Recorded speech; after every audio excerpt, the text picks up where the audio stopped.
于生存的环境要求相当的严格，很多客家人就利用苗栗南庄纯净的山泉水来养殖鳟鱼，它的口感独一无二。只是要吃鳟鱼，好的方法要做成生鱼片，要不然就是清蒸，带您来品尝了。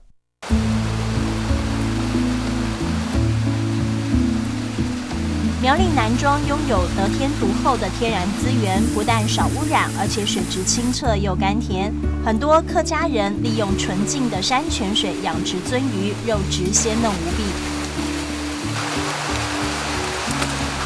鳟鱼就像水中贵族，对于生活环境很挑剔，因为来自北美，所以最怕天气热，不但要求高海拔，还要低水温，所以得要用含氧量高的活水养殖。而南庄是少数可以满足它严苛要求的地区。鳟鱼的水温呢，当然是越低越好啦。那大概20度是它的上限，所以要20度以下的话，养起来的话又健康又肥美。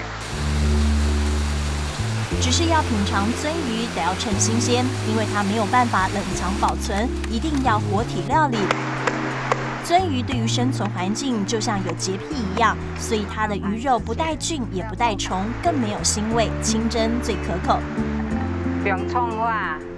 口拌的鳟鱼只要加点葱花就能够添香增色，而为了要吃到鳟鱼的鲜美，简单调味就能料理。加一点虾油跟鱼露加一点酱油，这样比较香。养殖鳟鱼已经20几年的林承燕说，鳟鱼除了清蒸，做成生鱼片，口感也是独一无二，而清蒸的鳟鱼则是最受青睐。5-6分钟之后，鳟鱼就能上桌，没有细小的骨刺，也不需要刮鳞。业者说，鳟鱼蛋白质含量高，胆固醇低，风味绝佳。肚子这里最甜最好吃，鱼又那个刺又少。清蒸鳟鱼吃得到它甜美跟鲜嫩，这道料理不但是南庄人最爱的佳肴之一，也是当地店家的招牌菜。清蒸的这个口味呢，大概5-6分钟它就熟了，那所以我们吃起来呢，非常的嫩鲜嫩。来一趟南庄吃个鳟鱼套餐，也能感受客家人克服万难，成功养殖鳟鱼的用心。山泉林林间，克服大自然的桎梏，高海拔的清凉，孕育珍稀美味。